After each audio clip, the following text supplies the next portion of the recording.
Bienvenidos a Ignite, el podcast de EO Puerto Rico. Aquí conversamos con líderes de pensamiento reconocidos internacionalmente y autores bestseller que comparten ideas innovadoras, experiencias transformadoras e inspiración para llevar nuestro liderazgo más allá de los negocios. Soy Selma Dávila, Impact Chair de EO Puerto Rico y seré tu anfitriona en el día de hoy junto a Omar Torres en esta conversación de impacto. Este año nuestro enfoque es Make It Personal, Make It Purposeful, and make it matter. Now, let's dive right into today's conversation. Today on Ignite, we have the honor of speaking with David Meltzer, a globally recognized entrepreneur, investor, Forbes Top 10 speaker, author, and top business coach.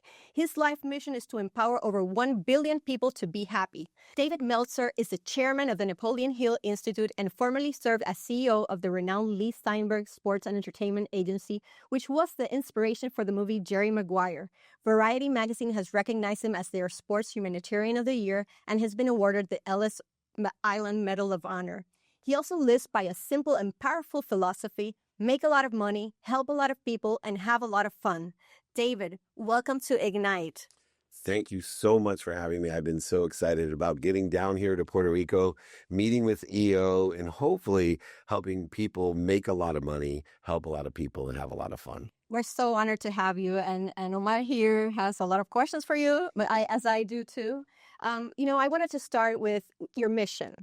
Tell us a little bit about your mission. What is your mission right now? My mission is to empower over 1 billion people, that's an eighth of the earth, to be happy. So to create a collective consciousness of happiness. I think especially through COVID, people started to realize the values that we have that need to be readjusted with this idea of happiness. But most people don't go as far quantitatively of figuring this out, because my biggest fear when I had my calling that I could do this was the math. I'm a very pragmatic, metaphysical person, which means I'm very pragmatic, business-oriented, law degree, business degree, all types of different, more pragmatic and dogmatic principles, but very spiritual and energetic in my nature. Mm-hmm. Well, in order to do what I want to do, I had to, one, define happiness. Mm-hmm. And so for me, those three things, I never met anyone that made a lot of money, lived in abundance, to help a lot of people for the sake of helping a lot of people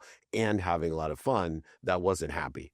Mm-hmm. And so I'm very good. My skills, knowledge, and desire is aligned with making a lot of money, always been good at that, helping a lot of people, always tried to do that, and always have fun. I'm known for having fun. Mm-hmm. So I was called to do this. And in order to do it, how are you going to get to over 1 billion people? Notice number one, I said over 1 billion. People mm-hmm. don't do the introductions as well as you. And so they're like, he wants to empower 1 billion. No, I don't. I don't want to limit myself ever. Mm-hmm. So it's over 1 billion people.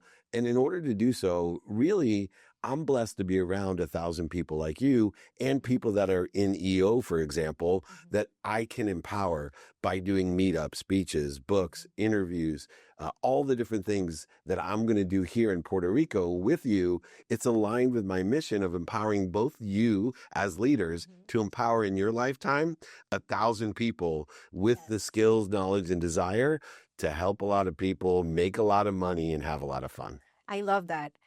We in Puerto Rico, we're starting up this new chair, this impact chair, and we're talking about each individual can make a ripple effect, right? But together we can make a wave, and I think that's sort of what you're talking about here. And how did you find out that this was your mission? It's a really peculiar story because I lost everything in 2008, over $100 million, because I lacked mentorship, really, and I was afraid to ask for help. 2 major lessons in which I teach today. And as I made back the money, because I've always been good at making money, not always so wise in keeping it or sustaining the wealth, but never in my life was I not good at that. And it's just a skill that I was born with. So I literally was asking my wife, what can I do for you? I'm going to get choked up, blessed to have the wife that I have. She is my savior and stuck with me through really difficult times and taught me so many lessons. And so I said, what can I do for you? And she said, you need to take care of yourself. Mm-hmm. That's what you need to do for you. You're always taking care of everyone else, but you're going to render yourself where you're not going to be able to take care of me, the family, the community, all the people you want to take care of. And at that moment, my daughter came in crying. Talk about coincidences, the universe coinciding.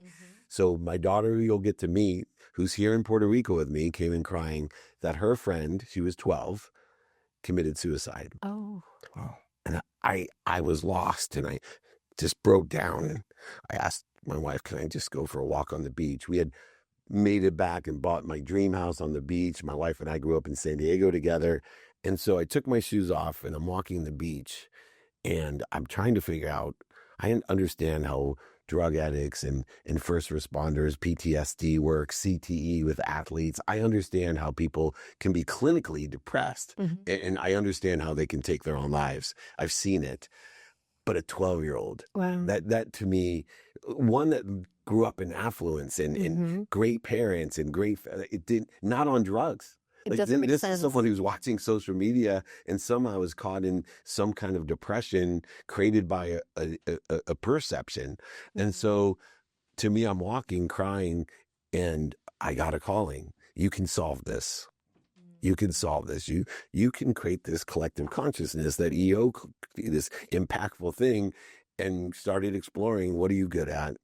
What is happiness? All the questions. Then my greatest fear was coming back to my wife after she just told me that I take care of myself. And I'm coming back saying, I know what my life is about.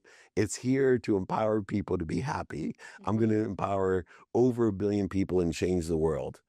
And that's where the math fell in. When I got comfortable telling her, it's easy. I know 1,000 people like you two that I can teach how to teach. Yes. And that's how I got to where I am today. I love that. I love that. And in your book, you mentioned about a family member telling you like the three things. My grandfather. Yes. Yeah. So, it's so interesting because happiness has always been a common denominator. It's been important to me. I used to tell people, I just want to be happy. Now, what I thought would make me happy was making a lot of money. I had to learn those lessons along the way, but I always wanted to be happy. And my grandfather told me this great piece of advice. Only need 3 things in life. So, grandson, I call him Papa. 3 things to be happy. 1, you need to find the liaison of your life. This is your most intimate partner. Old school, your wife. Right? So you need this intimate partner. She's the liaison between you and everybody around you. You're going to spend 1/3 of your life with family and friends. You need the appropriate liaison, someone who's going to love you, have your back, and always be proud of you. So I found that, and you guys get to meet her. Then he said, you need to love what you do. Now, later on in life, I changed that, is you need to learn to love what you don't like or love about what you love. That's how I've changed my grandfather's advice. The happiest people learn to love what they don't like or love about what they love. Yes. Football, my wife, my kids. Anyone that tells you I love my wife, everything about her, they're lying. Anyone that tells you love everything about your kids is absolutely lying. Perfect. Exactly. But I've learned to love what I don't like or love about what I love.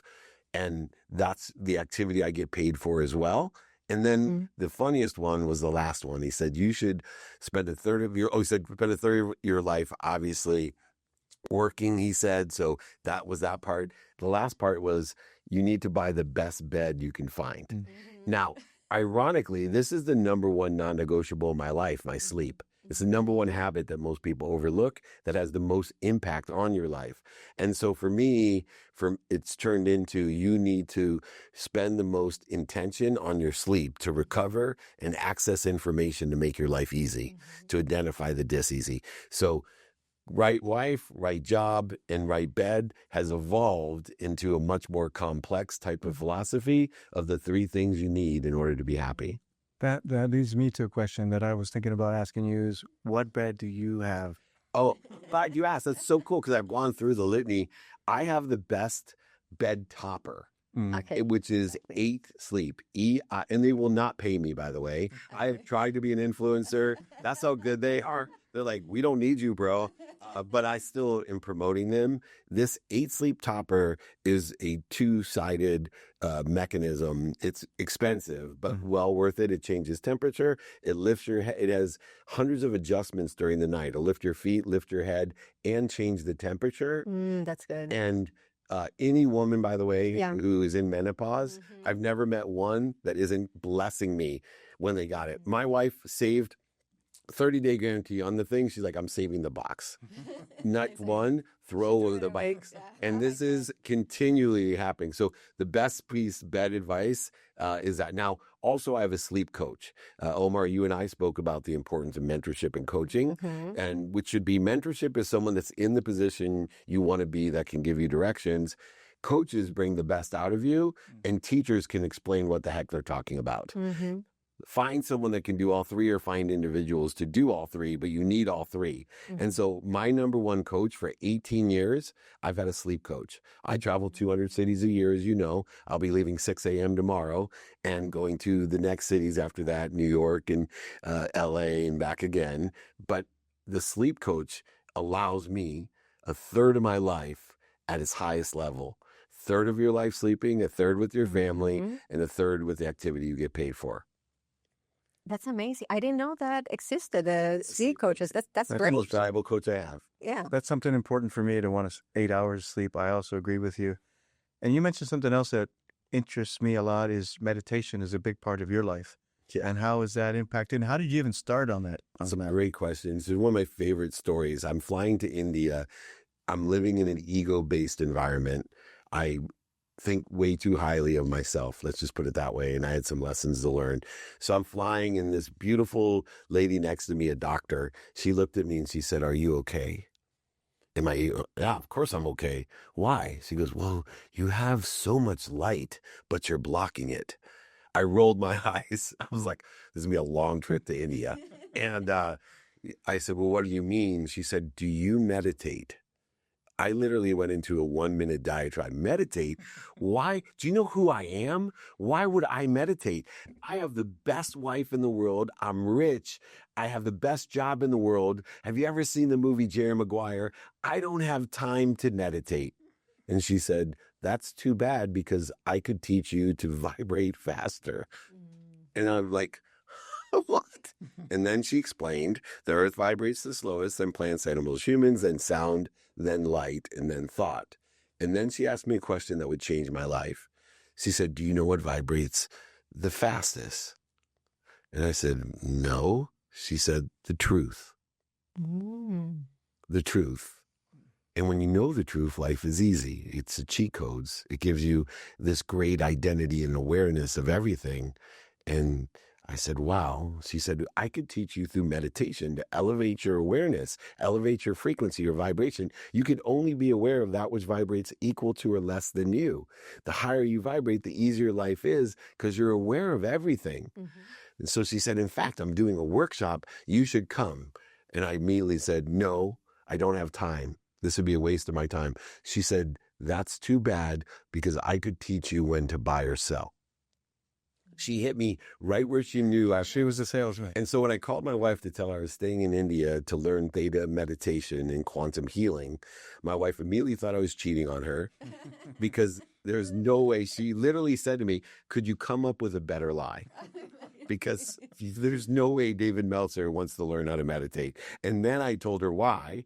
I'm like, "No, she's going to teach me when to buy or sell. I'm going to make even more money and be more happy, because the greatest value in business is the easiest way to make money is buy low and sell high, no matter what business you're in." And sure enough, it changed my life. I meditated and have meditated since that time, 2006, almost 20 years, every single day without missing, for a minimum of 20 minutes a day. And is you still practice that same meditation type? Yes, still theta Okay. meditation as a quantum healer.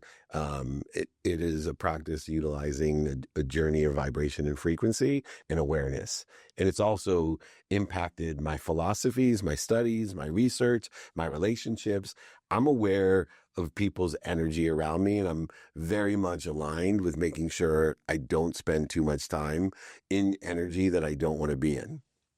And talk us a little bit more, just so we can learn about that meditation type. Do you use some sound frequency? Originally, it's a guided meditation. Okay. Yeah. And so you can find it on YouTube, THETA, theta. it is a frequency. And so it's a frequency. I also have a sound lounge, so a vibroacoustic lounge where I have guided meditations. So not only am I meditating in the lounge in a completely immersive experience, but I'm also getting extra help for the frequency of theta in that meditation as well. Is that where you find your source? So this is going to be an answer to everything. I believe that I am part of an infinite, abundant, unified system of thought. I believe in its simplest form, no matter what religion you subscribe to, dogmatic principles, philosophies, spirituality, or theories, that you must believe in something bigger than you that loves you more than your mom, that will protect you, promote you, perfect you in every manner. So I believe I'm part of an infinite amount of energy. I'm part of an infinite amount of information, intelligence, inspiration, and intuition. I'm part of that. So my whole paradigm shift, why I'm the age I am, with the energy I have, you know, I work with a lot of professional athletes still, and they're sleeping in my back seat at 4:00 when they shadow me because I offered people to shadow me for a day. They're sleeping in the back seat of the car because they can't keep up. These are guys who, you know, are running courts and fields, and they're way stronger, faster, younger, but yet why are they asleep? Why are they out of energy? Because they're looking to get energy. I'm looking to see what do I do to interfere with it. So for me, I'm spending minutes and moments, and this is what I coach and teach people, whether it's the energy of money, whether it's the energy in relationships, whether it's just the energy of intelligence, intuition, what are you doing to interfere with it? And so I create mechanisms and practices to minimize the amount of time that I interfere with the infinite. And that's why I live how I live, because I interfere less with what I'm part of already, this infinite, abundant, unified source. I love that. I love that answer. And in terms of daily practice, I know you do the meditation in the morning, right? But connecting with the oneness of the world, do you do that throughout the day? Yeah, so it's so interesting because that's my love language, is these practices. Everything's a practice. And so people say, do you get mad? Yes, I get mad every day. I have a need to be offended, right, separate, inferior, superior, anxious, frustrated, guilty, resentful, worried, all of these things that are duplicative negatives because they interfere with the source, they interfere with the interference, but they're also wishing for what you don't want. Remember, I'm the chairman of Napoleon Hill Institute, so there has to be something about definiteness of purpose, about doing, saying, thinking, feeling, and believing aligned with what you want. And that creates coincidences. Remember, what you pay attention to and what you give intention to equals the coincidences in your life, the coinciding of the universe. So through these daily practices, and I'm happy, by the way, to send anyone in the world my book and the daily practices. All you got to do is email me, david@dmeltzer.com, for free. I sign my book, send them, pay for shipping and the book. Not a problem. But what I want you to do is look at what do you want and align with your divine direction, and then also give meaning to your past aligned with it. See, the biggest mistake that people do is they don't align the meaning of the past, and it casts a shadow into their future. Why? Because it limits their self-image. And you'll never overachieve your own self-image.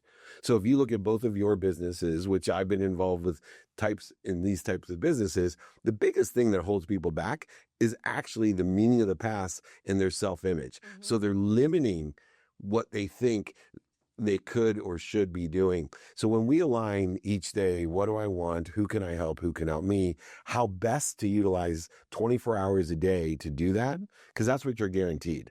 God guarantees all three of us 24 hours a day, every day of your life, which is indicated by the time your heart starts till it stops. So my priorities or non-negotiables are to keep my heart beating. It's like in a business, I tell people, you have one rule, stay in business. Because that's the heartbeat. Right. Have enough money to stay in business. You don't know what's going to happen tomorrow. I just had a deal, $585 million deal that I've been working on for 5 years. And if you would have told me 2 months ago that that deal would have happened, I would have been like, well, I'm upside down on everything. I'm going to lose my money, but I'm going to stay in business and help them do so. 2 months out of the business has been around for a lot longer. And so we have to stay in business by incrementally looking. God guarantees 24 hours a day, every day of that life, except for the last day I'm cheated.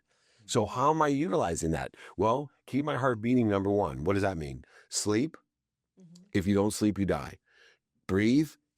That's in the meditation. Breathe. If you don't breathe, you die. Eat. If you don't eat, you die. Drink. You don't drink, you die. Move. If you don't move. So if you're not spending 7 days a week, non-negotiable time, and so 12 hours of my day, including sleep, is non-negotiable. No matter whether there's a hurricane in Puerto Rico, planes were delayed, canceled, it doesn't matter what happens circumstantially in my day, half of my life is guaranteed certain because I'm dedicated to non-negotiable behavior that keeps my heart beating. And that includes faith, finance, study of time, and study of relativity or meaning of my past. Then the other 12 hours of awake time are circumstantial. I'm just getting better and better every day at prioritizing according to what I want, who I can help, who can help me, how to get it done, prioritizing it by what's important, not what's urgent, in this Eisenhower approach. And then here's the major distinction to answer the question. Every day, I don't search for my why. One of the most frustrating questions I get from EO, YPO, every single entrepreneur and kid out there, help me, Mr. Meltzer. I want to find my why. I want to find my purpose. I said, no, you don't. You want to apply your why. And you want to identify what you're doing to interfere with your why. And so faith is a big part of what I do. I seek wisdom and faith to shorten the distance of resistance that I create between me and the infinite. I love that. And to continue in that line about the time management, how you manage time. I mean, you do so much things in one day. And also, as we were talking right before we started the episode, you do like perhaps 16 interviews in one day. How can you keep that energy? And how do you manage your time? Yeah. So I have, first of all, I study my calendar. I study time. What does study mean? Pay attention and give intention to your time. Planned time, unplanned time, paid for time, unpaid for time, sleep, right? All these different things that I have, and I have mechanisms and help. So for me, I study time, but I also have calendar captains. So I have other people studying my time. So I have a Monday, Tuesday, Wednesday, Thursday, Friday captain, Sunday and Saturday as well. But they study the next day and 3 of the next Tuesdays or Wednesdays, whatever. And what are they studying? They're looking to create efficiencies, effectiveness, and statistical success for me. They're not only putting the correct information that causes interference, like not having confirmation numbers, drive times, not doing the research of all the different things and points of contact. They're studying who else is in Puerto Rico that can come into a meetup or a book signing here, who else, all the different things. So I'm hyper productive, accessible, not only accessible to others, but accessing the information and grateful. So productivity, accessibility, and gratitude is what each of the calendar captains and I study. And so then you start seeing clues and patterns to make better choices. And you start creating rules. So some of the rules for my time, I mentioned one of them that has changed my life. It's called a 520 rule. So I do 5-minute phone calls with anyone on earth. I tell anyone, if you need 5 minutes, call me. Most people won't, but when they do, it's not a problem. It's on my non-time, which means it's not scheduled. I can call them back. But I try to keep everyone to 5 minutes on the phone because after 5 minutes, I'm visiting. But if you're someone I want to visit with, no problem. Same thing with meetings, 20-minute meetings. And I let people know up front because they get more concise, they get more efficient when I manage the expectations. There's nothing I love more than somebody getting on a meeting or a phone call with me and going, I know I only have 20 minutes, so let's get started. And they do that with interviews. So if you look and see, how can I do 16 interviews? Well, in that, we just divide that by 3. And we start understanding it's really not that much time. When you could do 3 an hour and it's 5 hours basically of interviews, you're not going to do them back to back to back. Plus, my philosophy of energy is what am I doing to interfere with it? So am I scheduling it correctly? So when most people do 1 interview for an hour or 2, I'll do 3 interviews in an hour at 5 a.m. after my meditation and workout. Then I might do another one at 9. Then another one at noon, another hour, and then another one at 3. And meanwhile, I'm at 15 or 16 in a day. And yet other people have done 2 interviews or maybe 4 interviews that exhausted them. Mhm. I'm not only doing 4 times as many as those people, but I'm also not exhausted because I also am very understanding about what's interfering with my energy. So because of the interviews and how I do them and when I do them, I'm feeding more energy because I'm clearing interference with the interviews, not creating more because I'm worried about how long this is taking and I got to go pick up my son from football practice because I've already studied time and have all this help of people studying time. So everything seems easy and not this easy. Do you think that has to do with you understand you have clarity? And I think that you mentioned that clarity is something that is part of having success. Yeah, and the clarity comes from, number one, wisdom. I'm constantly asking for help, constantly trying to do research and learn, but also faith. See, there's great clarity in faith. When you believe in your God and you believe in your God, and it's bigger than you and loves you, protects you, and promotes you and perfects you, it allows you to have clarity because you're not attaching to an outcome because you're walking with God. You know everything's going to be okay. You just aren't capable of understanding or knowing. In fact, most people, there's no evidence or the evidence is contrary to where you think you want to be. Like this big deal that I was able to close last 2 weeks. There's no evidence. In fact, the evidence was contrary that we were going to have a $585 million exit, right? But I had faith. Continue to do the behaviors aligned with where you want to be to have this big exit and let God have faith that he's protecting, promoting you. You just don't understand it. So keep doing the best you can. See, behaviors are interesting. People waste all this time. Good behaviors are simple. They're aligned with where you want to be or better. Bad behaviors interfere with it. And so my good behavior may be your bad behavior, or your bad behavior may be my good behavior, depending on where we want to be. Right. And I'm okay with that. I'm just very clear about the behaviors each and every day that are aligned with where I want to be or better, and making sure that my meaning is also aligned with it as well. So for the sake of what is an important question, not I'll be happy when. Wow, David, I mean, I wish we could have more time for this podcast. This conversation is amazing, but our time is coming to an end. So I want to ask you to tell our EOers and everybody else that is watching us, the general community of entrepreneurs in Puerto Rico and the world, one last message, one parting message. You know, for me, there's a parting message that's tied to everything I do. The number one thing is to be more interested than interesting. And within the context of being more interested than interesting is asking for help. 3 simple words that would change your life. Best piece of advice I give to people, whether you're 18, 28, 38, 48, 58, 68, 78, or 88. Ask for help. Find someone that sits in the situation you want to be in, ask them for help, and then help somebody else get to where they want to be. That's the fastest way.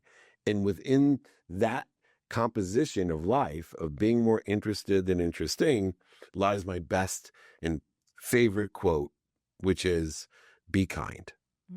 Be kind to your future self and do good deeds. Life is not this easy. It's easy. Pick kindness.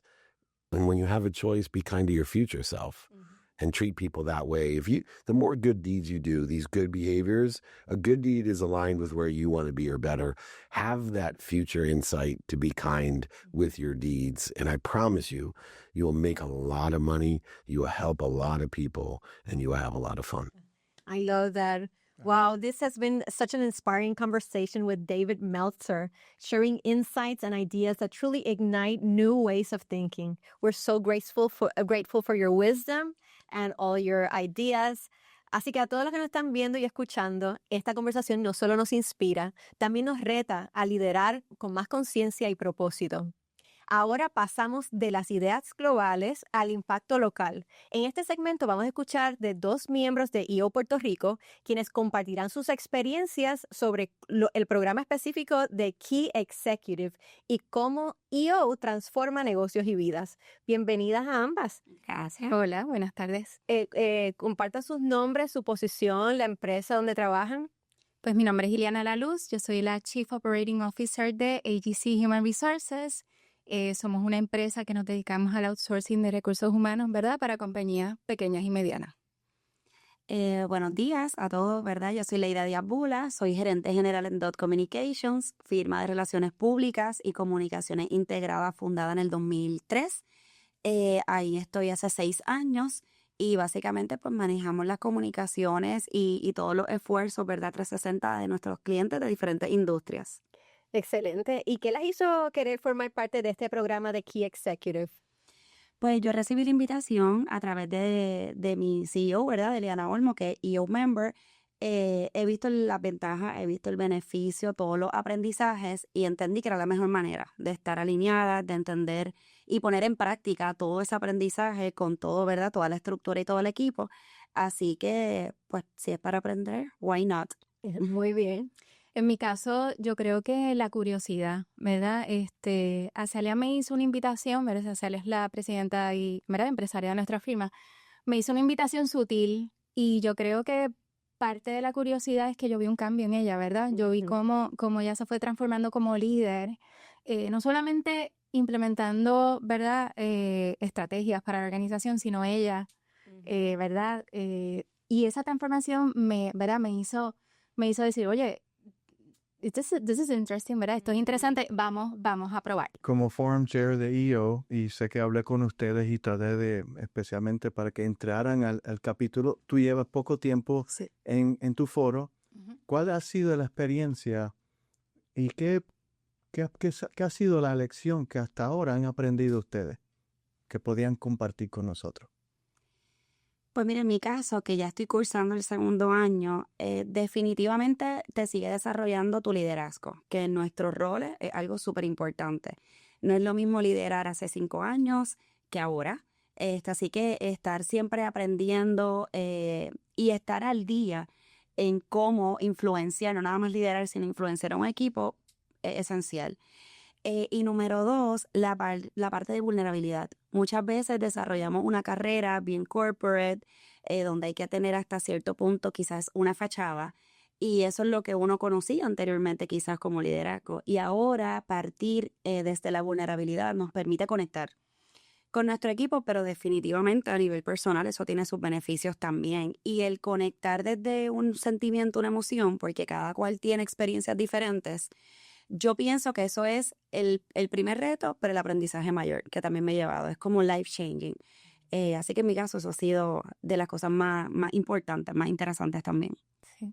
En mi caso, que llevo menos tiempo, yo creo que comencé a principios de año, ha sido un proceso de, ¿verdad?, de poco a poco darte la oportunidad, como menciona Leida, de exponerte y de ser vulnerable. Y yo creo que eso se ha visto reflejado de ser vulnerable y también de trabajar en las destrezas de liderazgo que las aplicas, porque yo sí puedo ver cómo en mi equipo, trabajando con mi equipo, ya yo de ser un estilo un poco más, te doy la vuelta, soy más directa, puedo verbalizar mejor, ¿verdad? Eso que estoy buscando del equipo de trabajo.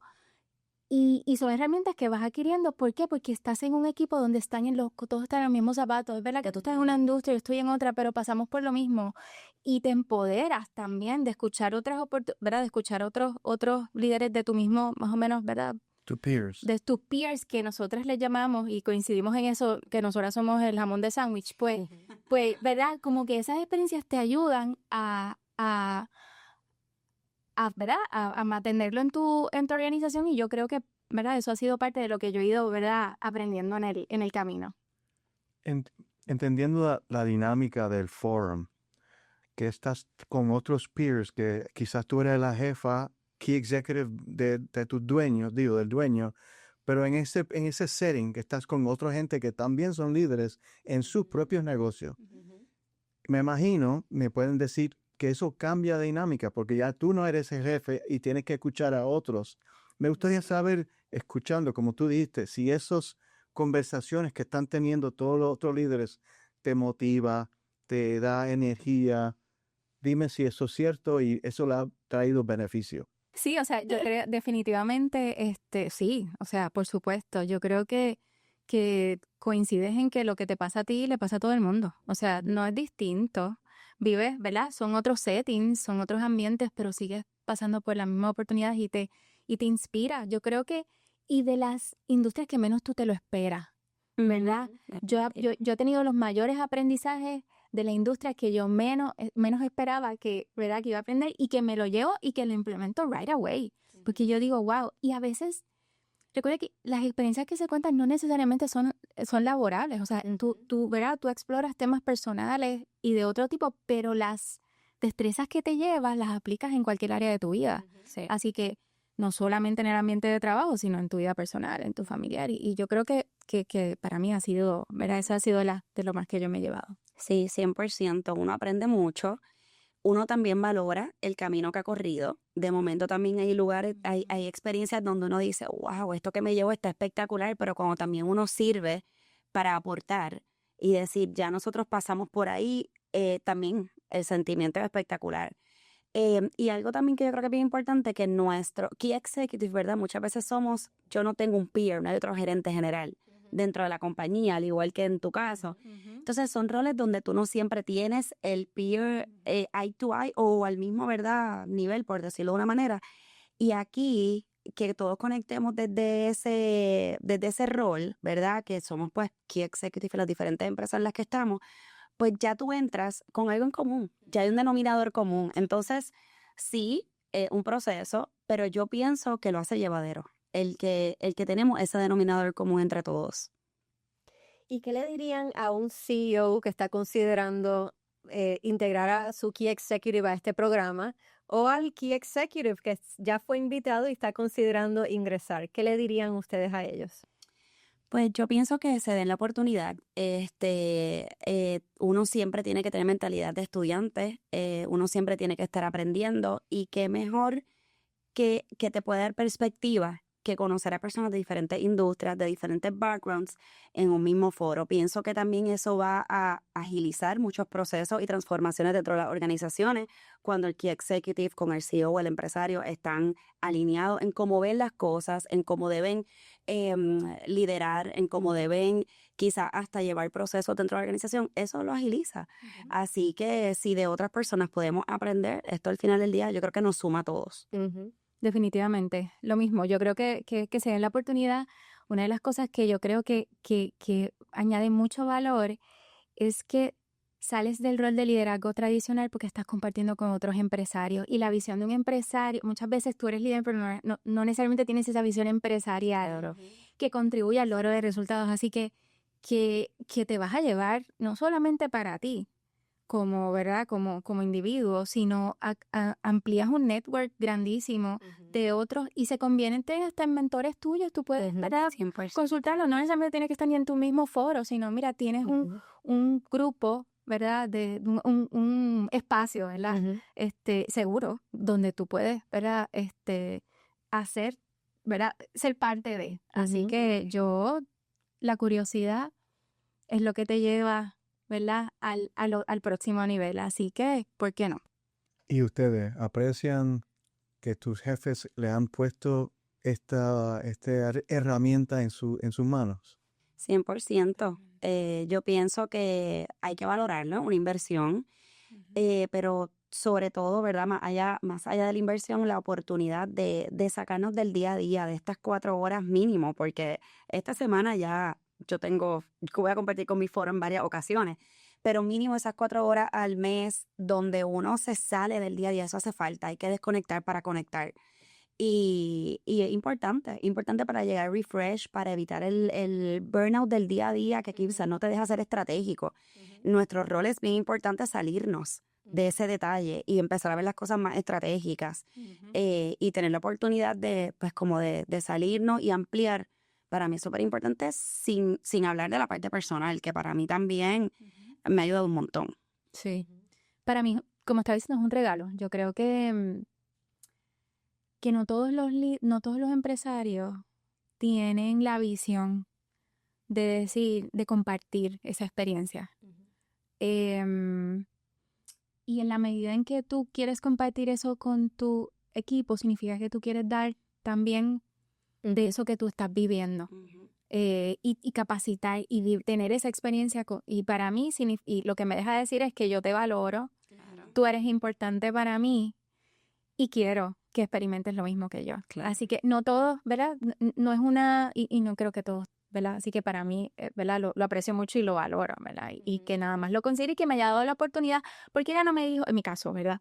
Ella no me dijo, lo tienes que hacer, ¿verdad? ¿Te gustaría? Claro, igual. ¿Qué te parece? ¿Quieres hablar con un Key Executive? Explóralo, it's your call. Yo pienso, a mí me ha funcionado, pero mira a ver si a ti te funciona. Yo creo que sería buenísimo para ti. Y la verdad es que, ¿verdad? Uno lo atesora más. Claro. Y un follow-up question a eso sería, en el caso mío, que tengo un Key Executive en el programa también, he notado que tenemos una mejor sinergia y conexión. Claro. Porque a veces Definitivo. quiere hablar conmigo, es como que esto se queda aquí, conferencia, Sí. esto es foro. Sí. No sé si eso también le está pasando a ustedes, Sí. una conexión más directa con tu jefe. Sí, sí. Yo me siento bien afortunada de la relación que tengo, ¿verdad? Ya con mi jefa de también mucho profesionalismo, pero mucha confianza. Pero sí nos ha ayudado a juntas transmitirlo al equipo, a juntas conectar de otra manera y de poner en práctica hasta eso de comenzar una reunión, cómo nos sentimos antes de ir al grano, nos lleva más lejos. Si yo no lo hubiese visto en práctica, quizás, por más de que me lo dijeras, como que bueno, pero tenemos una hora, hay que ir, y no veía ese otro valor. Así que yo pienso que definitivamente la relación sí nos ha ayudado, pero venía muy bien. Yo pienso que juntas, ahora con el equipo, pues se ve ese alineamiento en cómo vemos las cosas, en cómo las queremos comunicar y a dónde queremos ir. Una de las conversaciones con, ¿verdad? Con Azalia, precisamente hablando un poco de este tema, fue, ella lo usó para darme feedback en el momento. Y me dijo, es que yo te he notado, obviamente pueden ser la raíz de muchas cosas, pero yo he notado ya como esto, ¿verdad? Y ahí tú dices, bueno, definitivamente está causando, ¿verdad? Está causando algo. Y en la relación de nosotras, como le pasa a Lida, es de confianza de muchos años, así que esa conexión ya estaba. O sea, ya ese espacio estaba, esa confianza está. Así que es como entonces, esto mismo, ya yo dejo de ser ¿cómo ya empiezas tú a correr el negocio? Sí. Ya, te estoy dando todo el empowerment para que tú también, Sí. tú sabes. Y esa etapa que no es fácil, tú meterte en la cabeza de ese empresario y poder hacerlo, pues yo creo que es parte definitivamente esto ha ayudado. Me encanta. Muchas gracias por participar de este episodio del podcast. De verdad, Gracias a usted. pienso que van a inspirar a muchos CEOs a que sí ayuden a sus Key Executives a ingresar y a los Key Executives a querer participar. Así que muchas gracias. Gracias a ustedes. Esto fue Ignite, el podcast de EO Puerto Rico, ideas que encienden. Recuerda, make it personal, make it purposeful, and make it matter. Si eres parte de EO, sigue haciendo que importe. Si todavía no lo eres, te invitamos a descubrir cómo estas conversaciones pueden transformar tu liderazgo. Nos vemos en el próximo episodio.